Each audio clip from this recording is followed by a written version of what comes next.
सोनीपत से बिलोंग करता हूँ और मैंने BSc मैथमेटिक्स की हुई, उसके बाद मैंने MSc मैथ्स की हुई है और करंटली मैं 2021 से चंडीगढ़ एडमिनिस्ट्रेशन में एज ए क्लर्क कार्यरत हूँ। और मेरी हॉबीज़ हैं reading self help books and doing yoga and मैं और आपकी फेवरेट सेल्फ हेल्प बुक कौन सी है? Ma'am atomic habits by James Clear. क्यों? Ma'am because it has really helped me to change my habits. Like कैसे? Like now, as I'm working as a clerk, so initially I was not able to manage my studies of civil services and job as well. So it taught me about how to manage my habits in a better way.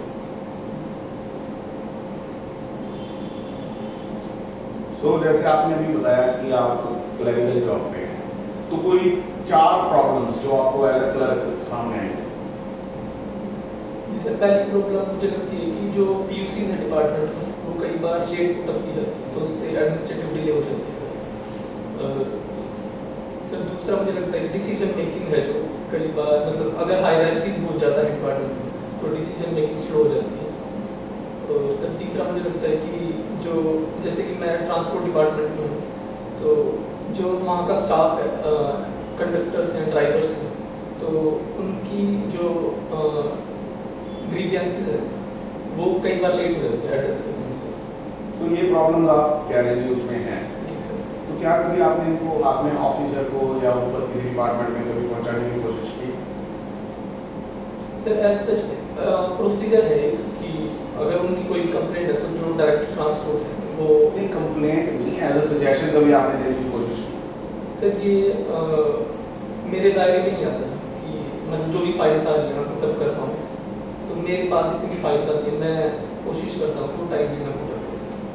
तो आप सोनीपत से हैं। जी sir. तो पानीपत में के 3 युद्ध हुए थे काफी फेमस, जी सर। कौन कौन से थे? सर फर्स्ट बैटल था पानीपत का 1526 में हुआ था बिटवीन बाबर एंड इब्राहिम लोदी। बाबर को कौन बुला कर लाया था? सर जो कजन थे इब्राहिम लोदी के, वो I am unable to recall the name. और दूसरी लड़ाई दूसरा 1556 में हुआ था बिटवीन अकबर एंड हिम। और अकबर की तरफ से कौन लड़ा था?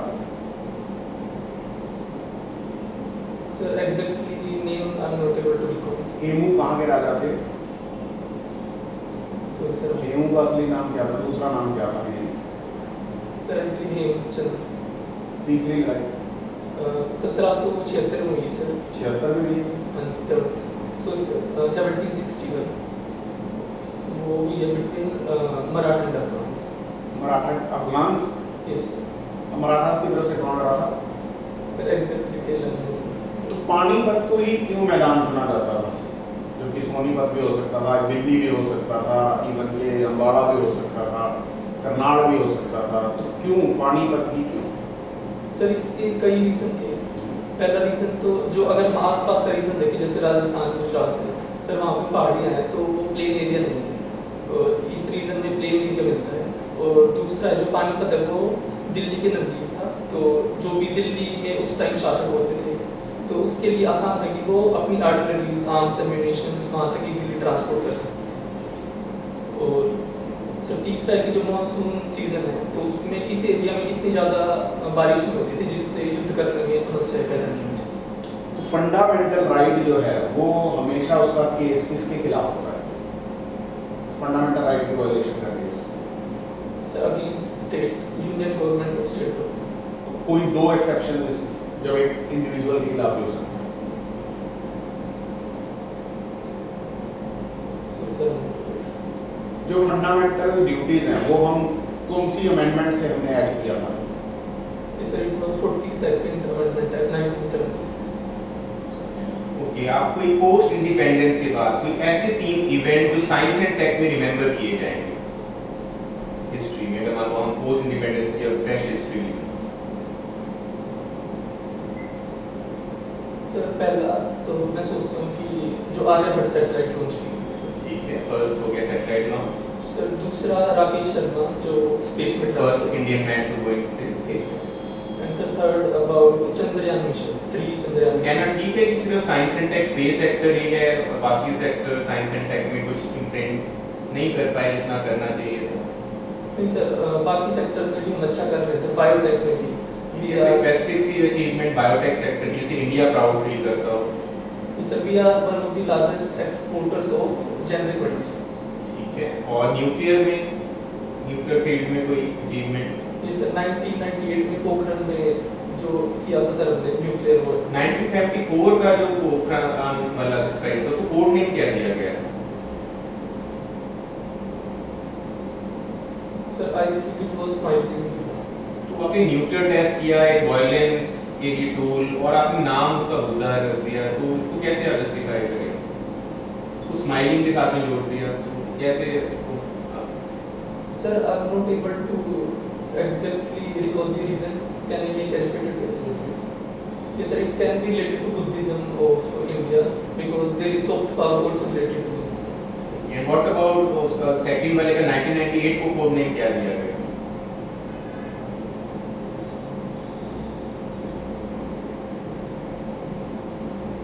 Sir, तो जैसे ना ऑपरेशन शक्ति कहा गया, और अगर मैं कहूँ कि मिशन शक्ति क्या है, इनको आप डिफरेंशिएट करते हैं, ऑपरेशन शक्ति, मिशन शक्ति या सेम है? कोई इशू नहीं, आप थोड़ा डाइवर्सिफाई करके इससे आप हरियाणा में एसडीएम अगर आप अपॉइंट हो जाते हैं, कौन से दो प्रायोरिटी एरियाज पे अगर आपको अपॉर्चुनिटी दी जाए, डिस्क्रिप्शन दी जाए, तो कौन से दो एरियाज हैं जो आपके क्लोज टू हार्ट है, इसमें आप कंट्रीब्यूट करना चाहिए? सर पहला मुझे लगता है हेल्थ सेक्टर और दूसरा लगता है मुझे एजुकेशन। ठीक है, तो हेल्थ सेक्टर में Haryana specifically two major problem जो आपको लग रहा है कि काफी कॉमन है हरियाणा।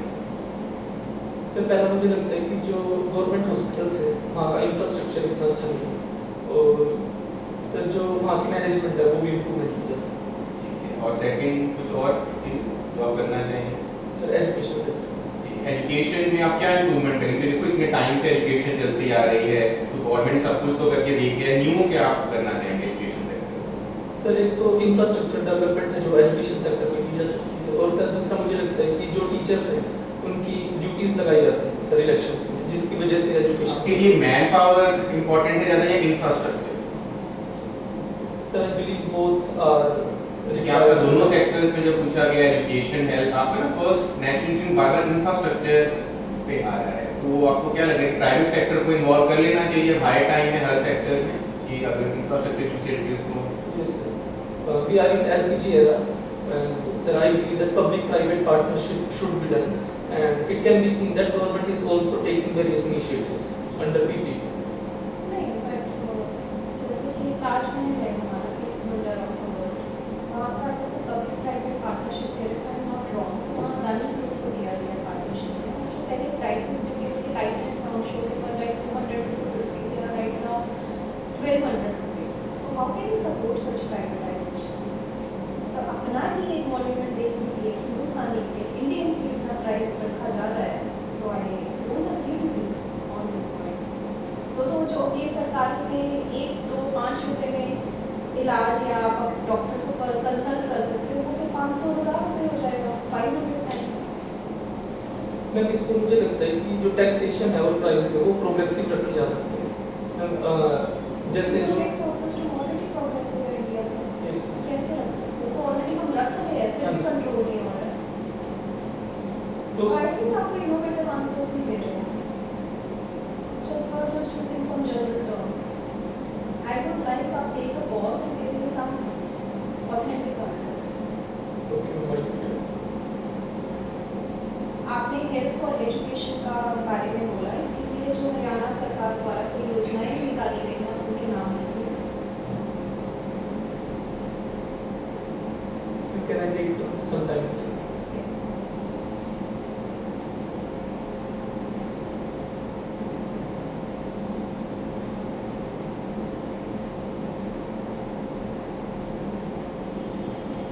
मैम हेल्थ सेक्टर में है जन आरोग्य योजना, जिसमें फ्री इलाज प्रोवाइड करा जाता है उसमें पब्लिक को, और एजुकेशन सेक्टर में मतलब पर्टिकुलरली बहुत सारी स्कीम्स हैं गर्ल्स के लिए भी, और उसमें मैम बेटी बचाओ बेटी पढ़ाओ, उसमें एजुकेशन पे स्पेसिफिक फोकस दिया गया, स्पेसिफिक फोकस। आप कौन से जिले से हैं? मैम सो सोनीपत में मैम सोनीपत में एटलस फैक्ट्री थी जो कि अभी मतलब बंद होने की कगार पे, उसके कॉम्पिटिटर्स हैं काफ़ी, ये मेजर फैक्ट्री है। एज सच सोनीपत में हरियाणा के सारे जिलों में से सबसे ज़्यादा मच्छर है, उसका रीज़न? मैम एक तो ये रीज़न हो सकता है कि जो यमुना नदी है वो सोनीपत से होके गुजरती है, तो उसके कारण हो सकता है। और बाकी कोई इंडस्ट्रियल फैक्टर प्ले करता है? सॉरी इंडस्ट्रियल एरिया उसका प्ले करता है फैक्टर, उसका योगदान है हाँ, इस रीज़न में? एनसीआर रीजन है जो हरियाणा का, उसके कितने जिले आते हैं? Exact number I don't know, but Sonipat, Panipat and Karnal, Rohtak, these are Haryana का ऐसा कौन सा एकमात्र जिला है जो किसी और स्टेट से बाउंड्री नहीं लगाता? चौकीदार।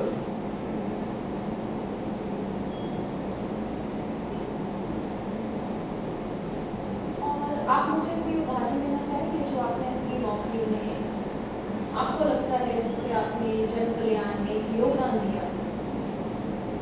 मैम स्पेसिफिक मेरी पर्टिकुलर पब्लिक डीलिंग नहीं है, लेकिन मैं मानता हूँ कि being a part of Chandigarh administration, जो भी मेरा काम है वो अल्टीमेटली गवर्नमेंट पोस्ट है, मतलब जिसमें ट्रांसपोर्ट डिपार्टमेंट में हूँ कार्यरत, तो जो भी मैं काम करता हूँ पब्लिक के लिए ही होता है। और एक पर्टिकुलर एग्जांपल मेरी इलेक्शंस में ड्यूटी लगी थी, एमसी इलेक्शंस जो चंडीगढ़ में हुए थे, तो वो मानता हूँ। आपने अभी थोड़ी देर पहले बोला था कि जो टीचर्स की इलेक्शन में ड्यूटी लगा देते हैं, तो इलेक्शंस में योगदान करना एक बहुत ही ठीक काम है। मतलब अगर हम अपने डेमोक्रेसी कैसे चलेगी अगर हम सारे योगदान नहीं करेंगे कि ट्रांसपेरेंट और फेयर इलेक्शंस हो, तो कौन से हमारे आर्टिकल में कॉन्स्टिट्यूशन है? Transparent and fair elections. Ma'am election commission of India के लिए है आर्टिकल 324, तो तो उसमें आप ये कैसे कह सकते हो कि टीचर्स की तो सभी की लगती है और हर ही किसी, जैसे आपने बोला कि एज अ क्लर्क आप चंडीगढ़ एडमिनिस्ट्रेशन में योगदान कर रहे हो जन कल्याण का अपनी पोस्ट के द्वारा, तो इसका हर कोई जन कल्याण की कर रहा है योगदान, तो आप ऐसे कैसे कह सकते हो कि टीचर्स की ड्यूटी ना लगे? मैम वो मेरे बोलने का कारण ये था कि जब टीचर्स की ड्यूटी लगाई जाती है, तो पर्टिकुलरली मैं अभी गवर्नमेंट स्कूल से पढ़ा हूँ, तो 1 या 2 महीने जो एजुकेशन है वो बच्चों की वो सफ़र होती है। तो मुझे लगता है कि मतलब या तो इलेक्शन की जो साइकिल है इस तरह शेड्यूल की जाए कि उस टाइम पे स्कूल्स की छुट्टी हो, या फिर किसी और डिपार्टमेंट से या फिर पीपीपी बेसिस पे हम हायर कर सकते हैं force. One final question from my side. Define success as per you. So for me, success is about achieving my personal goals and helping others in whatever capacity I can. So do you think this will be aligned with administration once you are selected? आपको अपना personal achievement ढूंढेंगे? Sir, for motivation we can say there are higher order needs of oneself as per the theories of public administration. Name the person who gave the hierarchy of needs. So it was Abraham Maslow. आपको एक file करने के लिए एक आप licensing authority हो, आपको licence grant करना है, वो लाइसेंस ग्रांट करना हमारे रूल्स पॉलिसी के प्रावधान के अनुसार नहीं है, आप नहीं कर सकते, ठीक है? तो बट आपको उसके अंदर चीफ मिनिस्टर का डायरेक्ट फ़ोन आता है कि आपको ये काम करना है, अगले 1 घंटे में इसको करके मुझे बताइए, आप क्या करेंगे? आपके ऊपर डायरेक्ट स्टेट लेवल के जो सबसे हाईएस्ट है उनका प्रेशर है और आपको पता है ये लाइसेंस देना नहीं बनता है, इसके अंदर ये कमी पेशियां हैं, क्या करेंगे आप? उन्होंने फ़ोन रख दिया, इससे ज़्यादा आपसे बात नहीं की। मैं कोशिश करूंगा, मैं जो उनके पीए हैं उनसे बात करने की कोशिश करूंगा कि एज पर रूल्स ये लाइसेंस नहीं बन सकता है, तो मैं इसकी अथॉरिटी नहीं दे सकता, इसको पास नहीं कर सकता licence. So that amounts to a suspension of the job or maybe termination. हाँ जी हाँ जी हाँ जी। Because I have to. You will be charged with Yes, ma'am. As I am public servant and I cannot go against rules for someone's personal order. So I believe that I will go along the rules and I will not issue license. Even if I am suspended, then there would be charge sheet, but they will have to give reason. And in that, I do not believe that they won't write that I have not followed rules.